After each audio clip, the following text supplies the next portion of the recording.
Some places hold on to what happens in them. Not all of them. Most land just forgets. A field goes. A road washes out. A house collapses into itself.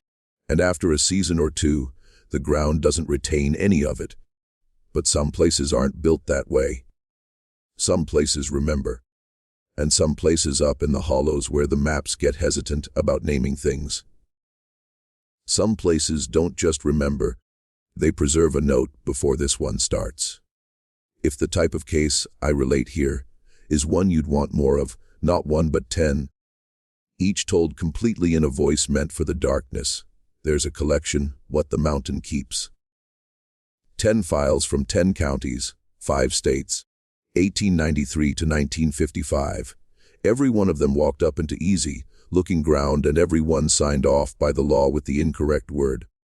10 hours to sit within the dark from beginning to end. The link is in the description and pinned at the top of the comments.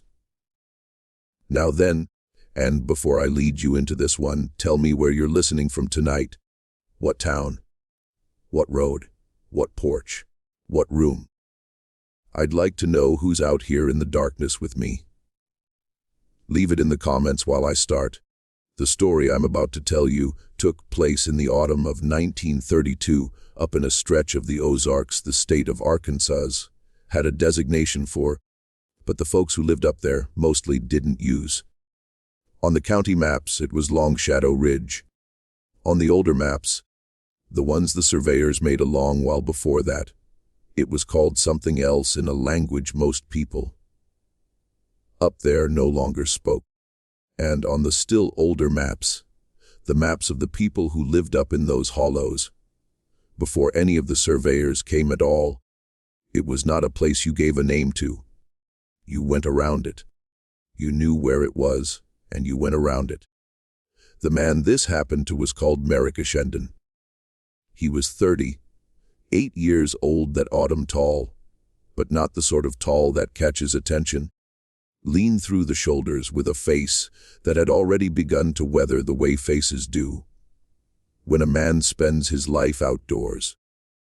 His hair was the shade of a whetstone. His hands were long and careful, better fitted to a piano than the labor he performed with them. He had served as a game warden in that stretch of country for 12 years.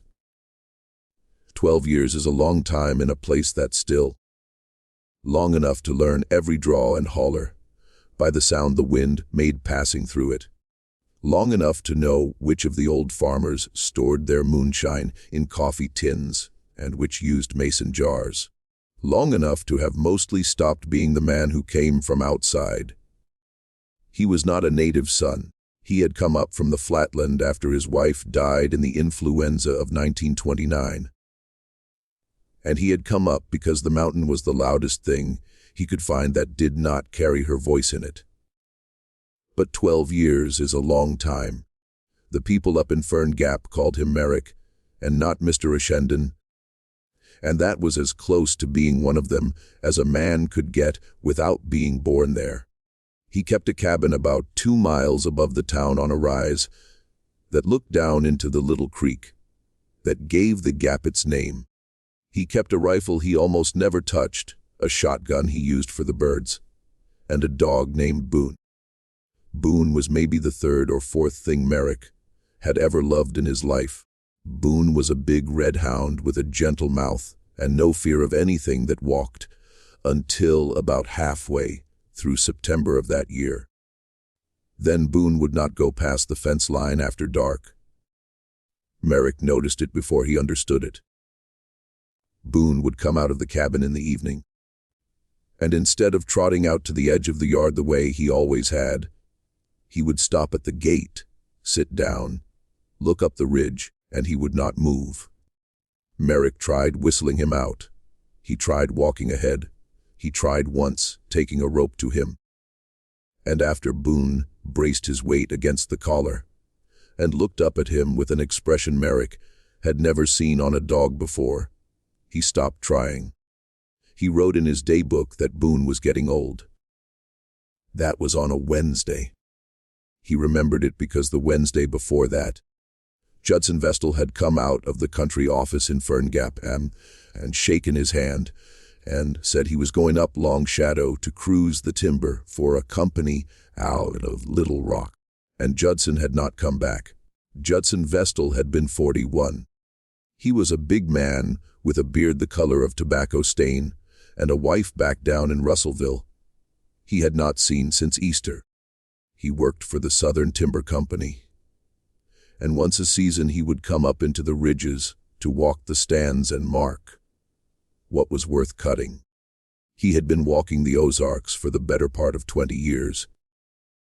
He knew what he was doing. He had told the county clerk in Fern Gap he would be back down in 3 days. 3 days came and Judson did not return. Nobody thought much of it at first. Men who work timber get held up by weather, by an ankle turned in a scree, by a stand of trees more interesting than what they had been sent to examine. 4 days passed, then 5. On the 6th day, the clerk sent word down to Little Rock, and on the 7th day, the timber company sent up 2 other cruisers, and Merrick was asked to accompany them. They walked Longshadow for 2 days.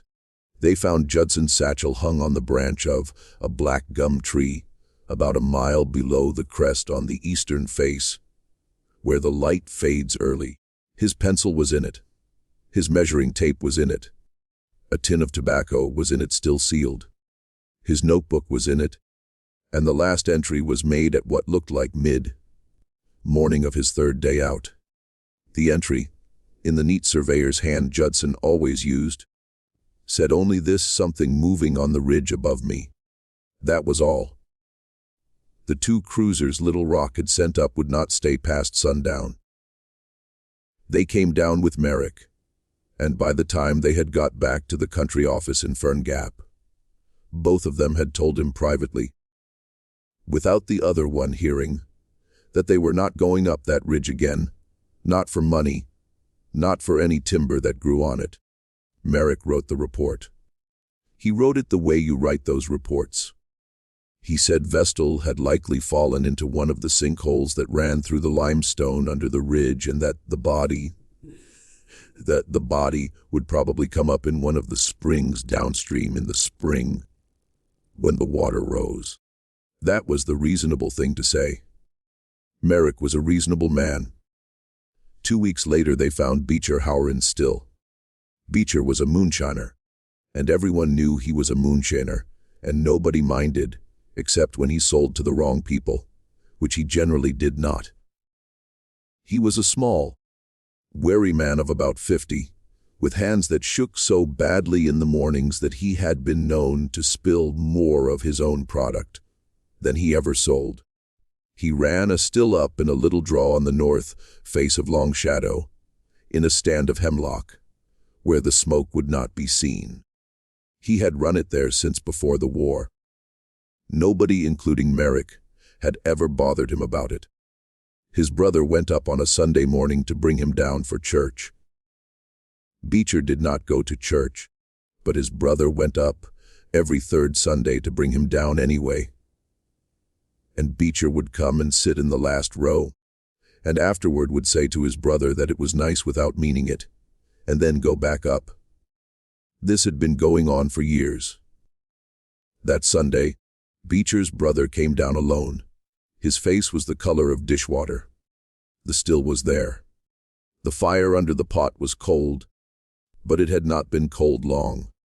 There was a coffee cup on the log next to the fire, half full, with a skim of ground settled at the bottom. There was a jar of finished shine on the ground, capped and ready. There was a coat, Beecher's coat, hanging on a nail on the tree. There was no Beecher. Merrick went up with the sheriff.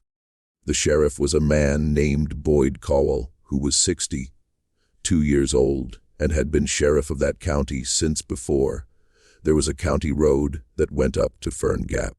Boyd walked around the still twice. He picked up the coffee cup and sat it down. He looked at the coat. He said, "Merrick, I want you to write in your report that Beecher fell into a sinkhole." Merrick looked at him. Boyd said, "And I want you to write it now." And I want you to write it before you say another word." Merrick said, "Boyd." And Boyd said, "Quiet." So quiet it was almost the wind. "You write it, son. You write it. And you don't come back up on this ridge after the sun gets low. I'm asking you as a favor to your dead wife and as a favor to me." The third one came in the last week of October. His name was Cletus Jarnell. He was 71 years old, a trapper who lived in a cabin about halfway up the eastern face of Longshadow. He had lived in that cabin alone for 39 years. He had 4 dogs. 3 of them were old and slow. The 4th was a young walker named Digger, who could tree a bear if you asked her nicely. One morning at first light, all 4 dogs came into Fern Gap. They came down the main road together, and they came in slow, and they did not bark. They sat down in front of the country office. Digger's front paws were bleeding like she had been running through rocks. The other 3 were fine, but their heads were low, and they would not take food. Merrick got a party together, and they went up. Cletus's cabin was clean. His fire was banked, the way a man banks a fire when he means to come back to it. His coat was on the peg. His boots were beside the door. There was a book on the table, open spine up. The book was a King James Bible, and it was open to the 6th chapter of Judges, and there was a walnut on the page for a marker. They found Cletus's rifle in the woods about 100 yards above the cabin. It was leaning against a tree upright, the way a man leans it when he is stopping to make water or listen to something. They did not find Cletus. They looked for 3 days. On the 3rd afternoon, Boyd Cowell called Merrick over to where he was sitting on a stump above the cabin, and he said, "That's the last time I come up here. I want you to know that. That's the last time." Merrick asked him what he meant. Boyd looked at him for a long moment. Then he said, "There is an old woman lives down in the hollow on the far side of Fern Gap, down where the road ends and the creek starts. You know the one?" Merrick knew the one. Boyd said, "You go see her." Merrick said, "Boyd, I don't need to see a Cherokee grandmother about a missing trapper." And Boyd said, "You need to see her, or you need to move out of the mountains. Those are the 2 things you can do now. And if I hear that you didn't go see her, I'm going to sit on my porch, and I'm going to wait to hear that you're the 4th one. And I'll grieve you, son, but I will not be surprised." Merrick went down the next morning.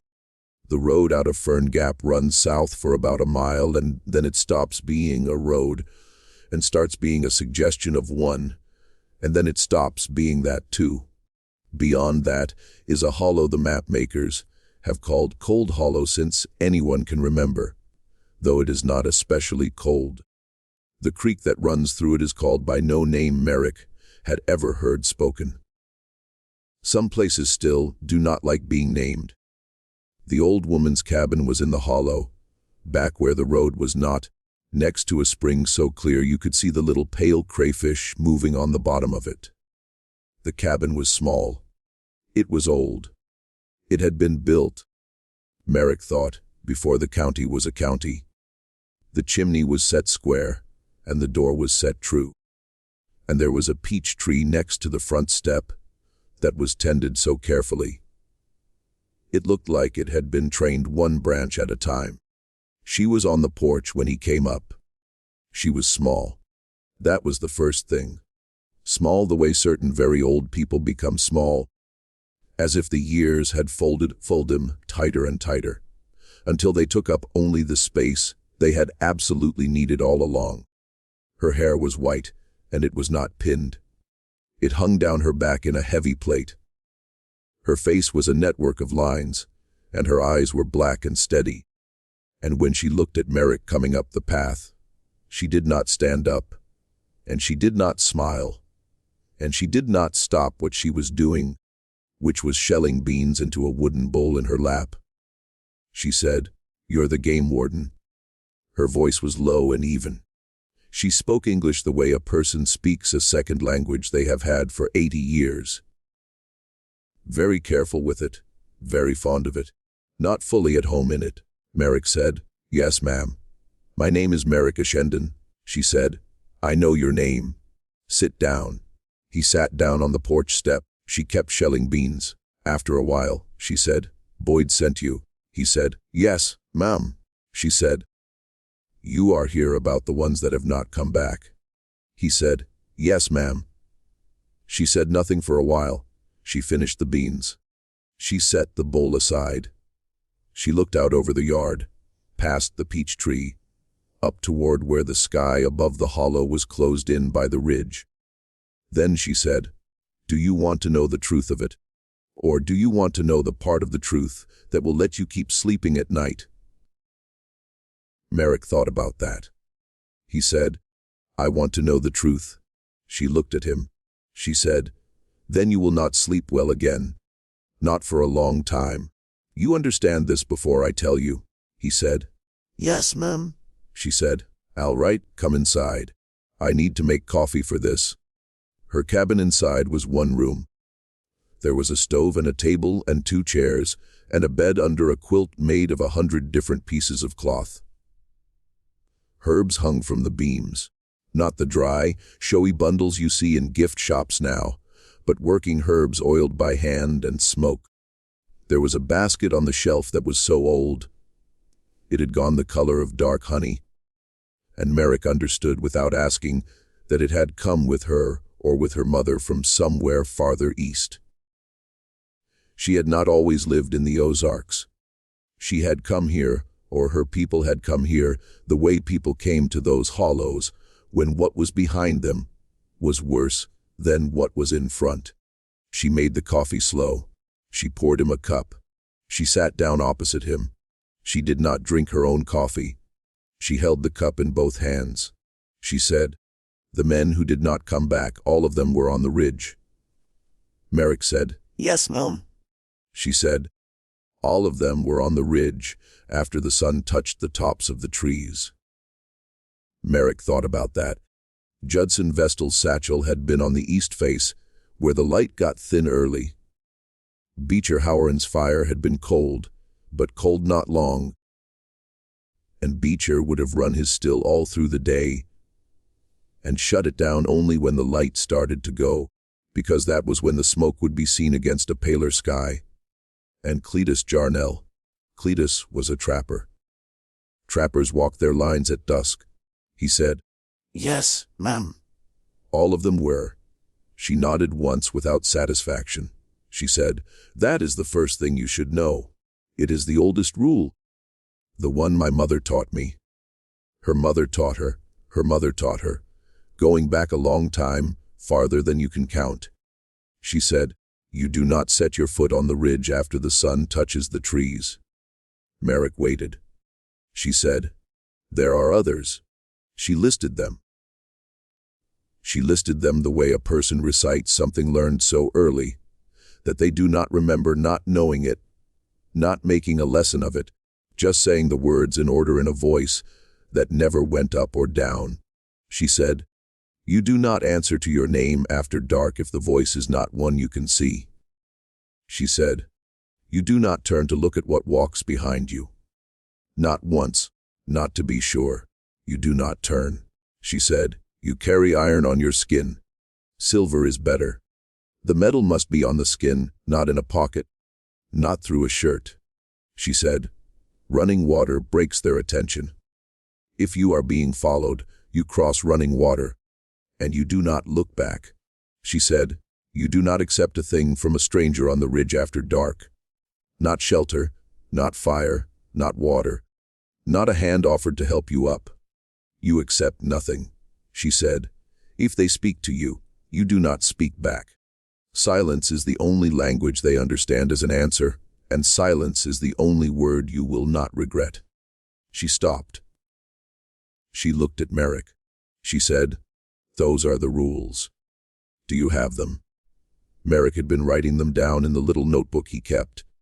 He looked up from it. He said, "Mom, who are they?" And here she smiled for the first time. It was not a warm smile. It was the smile of a person who has just been asked a question so large that only a smile will do. She said, "That is not a question you want the answer to." He said, "I would like to know." She looked at him for a long time. Then she said, "My people had a word for them. I will not say the word. It is not said in a house at night. It is not said in a house at all if you can help it. Do you understand?" He said. Yes, ma'am. She said, "They were here before my people were here. This is important. Do you understand? We did not bring them. They were here. They were here when my mother's mother's mother came into this country, running from what came for us in the east. We did not bring what walks the ridge. It was walking already." He said, "Then what are they?" She said, "They are the mountain." He waited. She said, "That is the closest word in your language. They are the mountain. Not the mountain the way a man means the mountain. The mountain the way the mountain means itself. When the mountain is hungry, it walks. When it is old, it walks.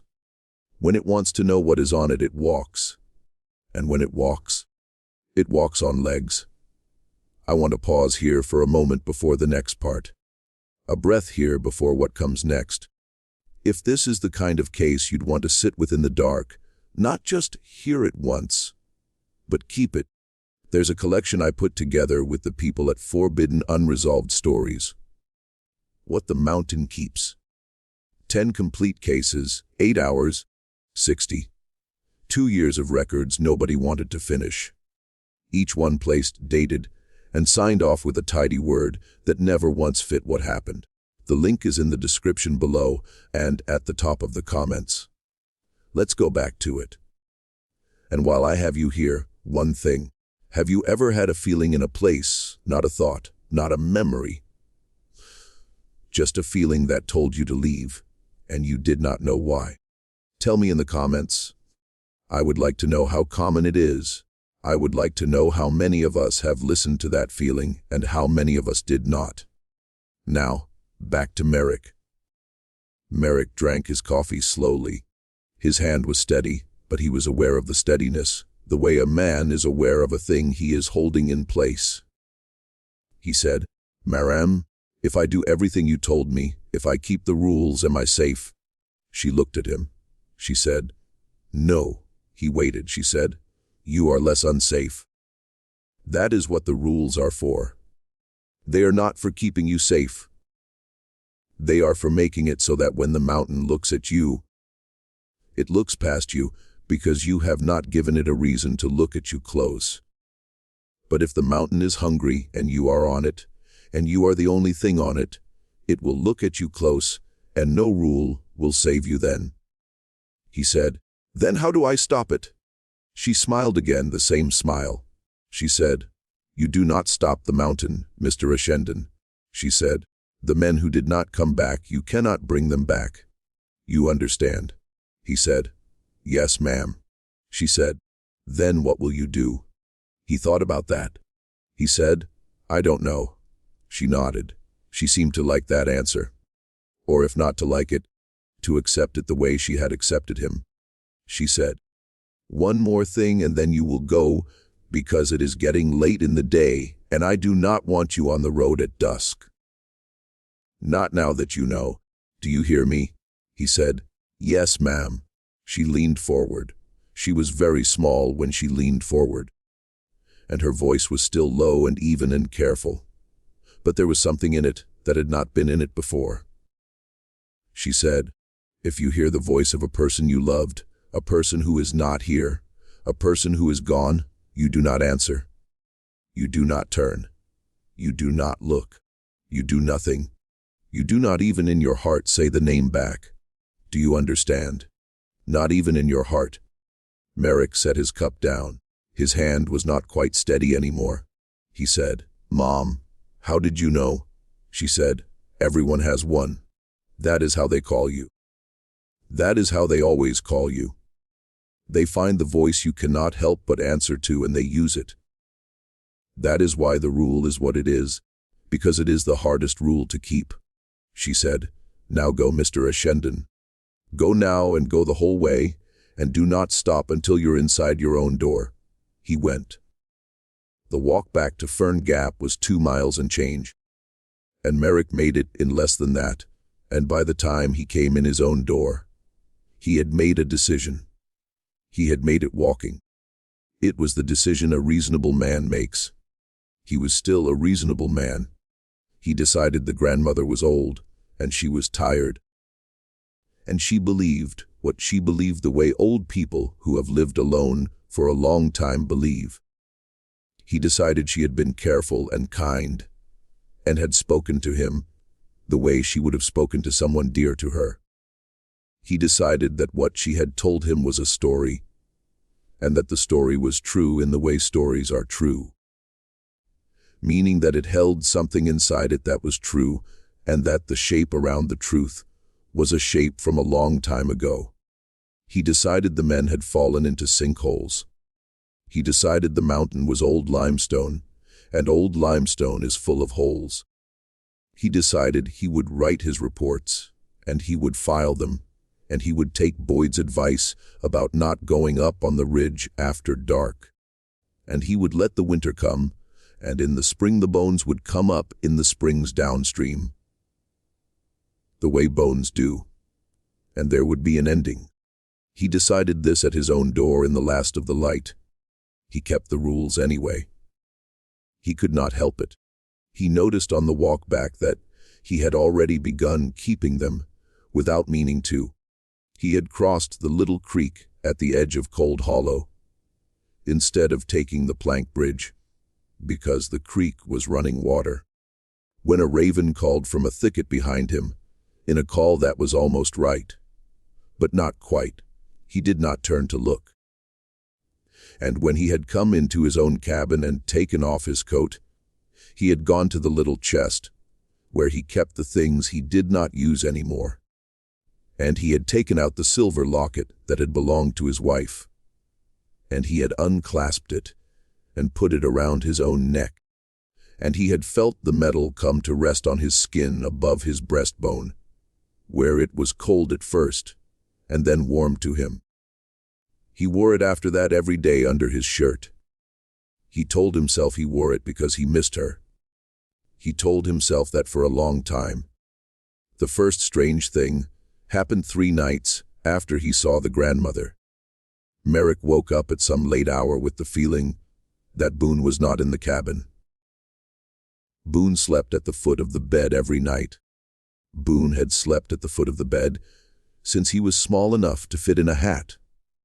But when Merrick sat up, Boone was standing at the front door, and Boone was not moving, and Boone was not making a sound. Boone was looking at the door.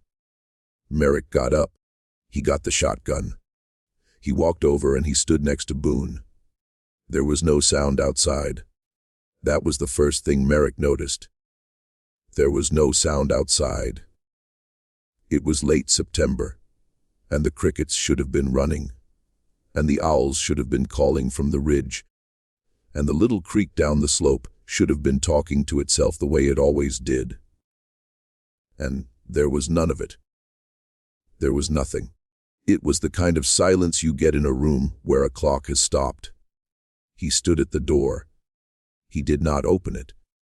He put his hand on the door, and he felt through the wood. He felt for anything, any breath, any weight, any warmth, any cold. He felt nothing. He stood there for what he thought later was probably 4 or 5 minutes, but might have been longer. Then Boone made a small sound, a very small sound, at the very back of his throat, and turned away from the door and came and lay down at the foot of the bed. The crickets came back a moment later, all at once, like a switch had been thrown. Merrick sat down at the kitchen table, and he did not go back to sleep that night, and he did not open the door. In the morning when he did open it, there was nothing outside. No tracks, no sign, nothing. But when he walked down to check the yard, he found on the top rail of the fence that ran along the road 3 little smooth stones arranged in a line. He had not put them there. He looked at them for a long time. Then he took them off the fence, and he threw them, all three of them, into the creek that ran below his cabin, because the creek was running water, and he had begun to understand things without wanting to. The second strange thing was a week later. Merrick was walking a fire line up on the east side of Longshadow, in the middle of the day in bright fall sun. He was doing what he was paid to do. He was not on the crest. He was well below it. It was 2 hours before sunset, and he intended to be down in Fern Gap with an hour of light to spare. He was walking along and he heard his own name. He heard it clearly. It came from up the slope. It came from up in the trees, and it was called in a woman's voice. And the voice was not one he had heard in 3 years. And the voice knew his name the way she had always known it, with the little lift on the end. The way she called him when she was in the kitchen and dinner was on the table, and she wanted him to come in. She said, "Merrick," she said. Once. He stopped. He did not turn around. He did not answer. He stood there on the fire line in the middle of the day in bright fall sun with his hand on the little silver locket under his shirt, and he did not breathe for what felt like a very long time. The voice did not come again, but he felt it. He felt it up the slope from him. He felt it the way you feel a person watching you from a room you have turned your back on. And he understood with a coldness that had nothing to do with the season, that if he had turned around, even to look, even to check, even to prove to himself that there was no one there, he would not be walking off that fire line. He walked off that fire line. He walked off it without looking back once, the whole way down. He walked past every tree without looking up into it. He crossed the little creek at the base of the ridge, and he did not turn to see what was behind him. Even when he heard from behind him the sound of a footstep in the leaves that was not his. He got down to his truck. He got in his truck. He drove down into Fern Gap, and he went into the country office, and he sat down at his desk, and he did not do anything for about an hour. Then he took the report on Cletus Jarnell out of his drawer, and he read what he had written. He had written that Cletus had probably fallen into a sinkhole. He tore the report in half. Then he tore it in half again. Then he sat and looked at the pieces. The friend I mentioned, the one I have not named yet, his name was Elton Poot. He was 34 years old. He worked as a deputy for Boyd Cowell. He and Merrick had come up together in the last 3 years. Elton had grown up in Fern Gap, and Elton had known Merrick's wife when she was still alive and living down in the flat country, because Elton's mother had been her mother's cousin and family run strange up in the mountains. Elton was a small man. He was not much taller than the grandmother, but he was strong the way small men from that country are strong, which is to say strong in the joints and strong in the will, and Merrick had once seen him carry an anvil alone up a hill. Merrick told Elton on a Tuesday in the last week of October that he was thinking about going up on Longshadow one more time, not to the crest, just to Cletus's cabin. He wanted to bring Cletus's dogs back to it. Merrick had been keeping Digger and the 3 old dogs at his cabin, and they had eaten and drunk and slept, but they had not been what they were before. He thought maybe they wanted to be home. He thought maybe home was still there for them, even if Cletus was not. Elton said he would come with him. Merrick said he would rather go alone. Elton looked at him for a while. Then Elton said, "Merrick, you look tired." Merrick said he was. Elton said, "You look the way Boyd looked when we came down from up there. You look that kind of tired." Merrick did not answer. Elton said, "You went and saw the grandmother, didn't you?" Merrick said he had. Elton nodded slow. He did not ask what she had said. That was one of the things about Elton.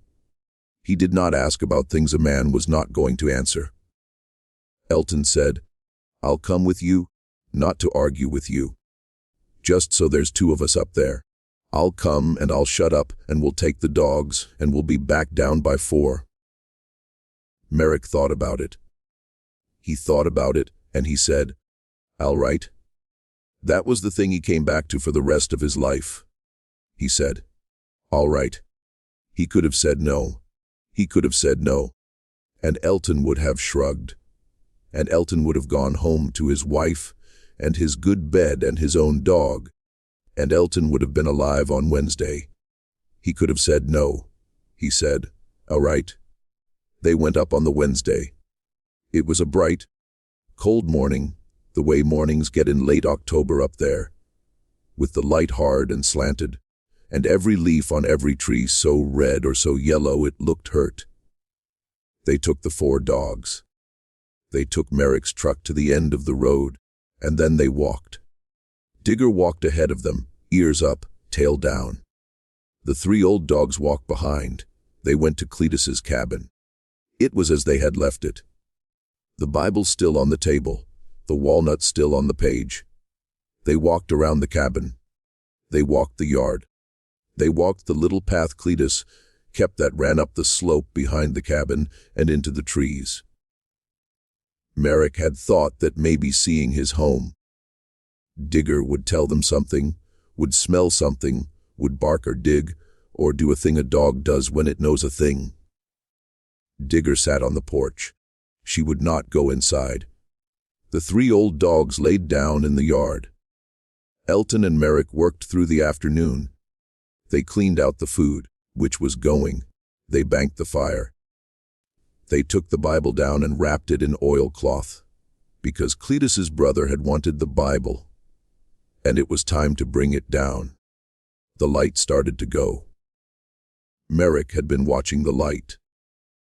He had been watching it since the moment they came into the yard. He knew where the sun was every minute they were there. He knew what the ridge above them looked like when the sun was high, and what it looked like when the sun started to lean, and what it would look like when the sun touched the tops of the trees. He said to Elton, "We need to go now." Elton looked up from what he was doing. He was tying the oilcloth around the Bible. Elton said, "Give me 2 minutes." Merrick said, "Elton." Elton said, "2 minutes, then we go." Merrick said, "Get the dogs." Elton went to get the dogs. The 3 old dogs came. Digger did not come. Digger was sitting on the porch, and she was looking up the slope at the little path that ran up behind the cabin, and she was not moving.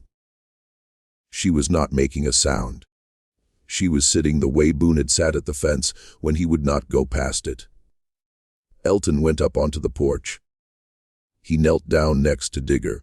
He put a hand on her neck. He said her name. Digger did not look at him. Digger stood up. Digger walked slow off the porch, and she walked toward the path that ran up behind the cabin. She did not run. She walked. She walked the way a person walks when they have been called by name, and they cannot help but come. Merrick shouted for Elton to grab her. Elton grabbed her. Digger, who had never in her life shown a tooth to a person, turned in Elton's arms and bit him. She bit him hard on the wrist, deep enough to bleed. Elton let go out of surprise, and Digger walked off the porch, and she walked past Merrick, and she walked up the path, and she did not look back. Elton said, "Quiet, Christ." Merrick said, "Leave her." Elton said, "Merrick." Merrick said, "Leave her. We are going now." They went. They went down the mountain fast but not running, because Merrick knew that if they ran the mountain would notice they were running. They took the 3 old dogs on leads. They went down the little path they had come up. They did not look back. The sun touched the tops of the trees when they were about 1/4 of a mile from the truck. Merrick felt it. He felt the light change. He felt the shadows in the trees go long all at once, the way shadows do at that hour. And he felt something else. He felt something start to walk. Not near them, not yet. Somewhere on the crest above them, far enough away that it was still choosing. Elton felt it too. Elton did not say so. But Elton put his hand on Merrick's arm once without saying anything, and they both walked faster. Then Elton stopped. He stopped so suddenly that Merrick was 3 steps past him before Merrick realized. Merrick turned around. Elton was looking up the slope. He was looking at nothing. He was looking at a place in the trees about 40 feet above them, where there was nothing, and Elton's face was the face of a man who has just heard something. Merrick said, "Elton." Elton did not answer. Merrick said, "Elton, don't." Elton said, "That was my mother's voice." Merrick said, "Don't." Elton said, "Merrick, that was my mother's voice." Elton's mother had been dead for 11 years. Merrick said, "Elton, listen to me. That was not your mother. Elton, you look at me. You do not look up that slope. You look at me." Elton looked at him. Elton's face was wet. Merrick had not seen him cry before.